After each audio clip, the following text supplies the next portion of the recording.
Naam, habari za saizi ndugu waandishi wa habari. Kwa majina naitwa Bwana Ahmed Kombo. Leo niko na ndugu yangu hapa Joseph Yona. Tumekuja mbele yenu muda mrefu hamjatuona. Lengo la kuja hapa ni kwa ajili ya kuweza kuyazungumza mambo machache yanayoendelea katika taifa letu. Sisi ni wakereketwa na ni wanaharakati wa Daktari Samia Suluhu Hassan, tunapomaanisha wanaharakati wakereketwa. Yaani tunamkubali rais wetu wa Jamhuri ya Muungano wa Tanzania na tunalikubali taifa letu na tunampenda rais wetu na pia tunalipenda taifa letu. Kwa hiyo tumekuja mbele yenu kwa ajili ya kuweza kuyaainisha machache na kuweza kuyazungumza machache ambayo tumeyaona kwa muda mrefu. Maana toka mwaka 2025 umefika, tunaonekana tu kwenye vipindi. Hatujawahi kufanya press conference, lakini leo tumekuja mbele yenu kwa ajili ya kuweza kuelimishana machache ambayo sisi binafsi tunayo. Leo mzungumzaji mkuu atakuwa ndugu yangu hapa Joseph Yona. Mimi nitakuja kumalizia tu baadaye. La kwanza tutazungumzia kuhusiana na bunge la Ulaya. Lina haki gani ya kuingilia mambo ya Tanzania? Kwa hiyo yote atakuja kuyaainisha ndugu yangu. Bahati nzuri huyu alikuwa ni mwenyekiti wa Temeke, wilaya Temeke Chadema. Kwa anayejua Chadema mwanzo mwisho, anajua sanaa za Chadema mwanzo mwisho, mpaka ifikia hatua kuona sasa wakamteka kwa sababu alikuwa ni mtu mwenye misimamo, wakamteka, wakamuumiza na wenyewe hawajawahi kukanusha.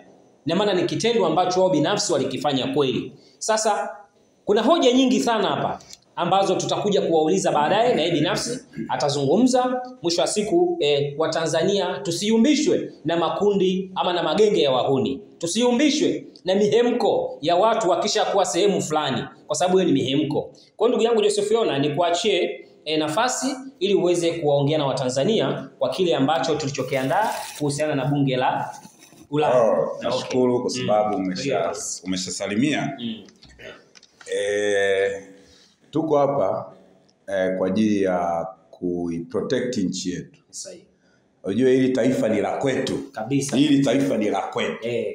Hili taifa sio la yoyote. Ni sahihi. Kwa hiyo mimi kuliangalia na kulilinda taifa langu kwa gharama yoyote niko tayari. Ni sahihi. Na ndio maana napoona mtu anataka kulichafua siko tayari. Ni sahihi. Lakini kumbuka kabla ya kuenda kwenye bunge la Ulaya, jua kwamba sisi ni nchi huru. Sisi ni nchi huru. Ni sahihi. Tuko huru kujitawala na kufanya mambo yetu sisi wenyewe. Kwa hiyo hakuna taifa lolote lenye uwezo wa kutuingilia sisi kwa gharama yoyote ile. Ni sahihi. Lakini naomba niwakumbushe Watanzania wajue historia ndogo hapa kidogo. Kwa nini bunge la Ulaya linazungumza? Na watu waelewe bunge la Ulaya makao makuu yake yako wapi.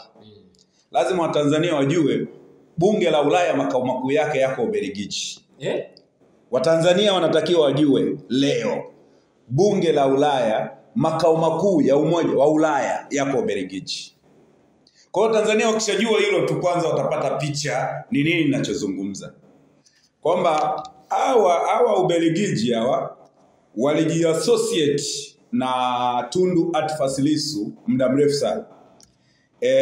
Pale Chadema kulikuwa na mgawanyiko kipindi fulani.